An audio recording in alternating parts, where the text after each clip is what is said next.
ബാർക്കോഴ ആരോപണത്തിൽ നിയമസഭയ്ക്കകത്തും പുറത്തും സമരം ശക്തമാക്കുമെന്ന് കെ മുരളീധരൻ. എം.പി. രാജേഷും മുഹമ്മദ് റിയാസും മന്ത്രിസ്ഥാനം രാജിവെക്കണം. മന്ത്രിമാരുടെ വിദേശയാത്ര സ്പോൺസർ ചെയ്യുന്നത് ബാർ മുതലാളിമാരാണോ എന്നും മുരളീധരൻ കോഴിക്കോട് ചോദിച്ചു.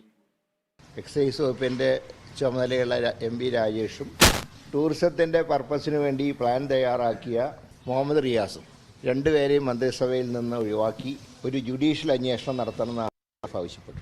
മദ്യനയത്തിൽ മാറ്റം വരുത്താൻ പോവാണ്. അപ്പോൾ അവർക്കൊക്കെ കൊടുക്കേണ്ട പോലെ കൊടുക്കണം എന്നുള്ള വ്യക്തമല്ലേ ശബ്ദരേഖ.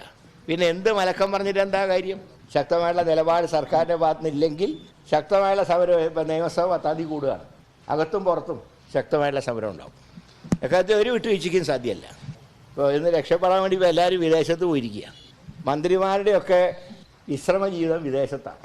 ഇതിനൊക്കെ ആര് സ്പോൺസർ ചെയ്യുന്നു എന്നുള്ളതും ദുരൂഹതയുണ്ട്. ഇതും ഈ ബാർക്കോഴയ്ക്ക് ഏറ്റവും വല്ല ബന്ധമുണ്ട്. ഇവരൊക്കെയാണ് സ്പോൺസർ ചെയ്യുന്നത്. ഇപ്പോൾ സംശയം.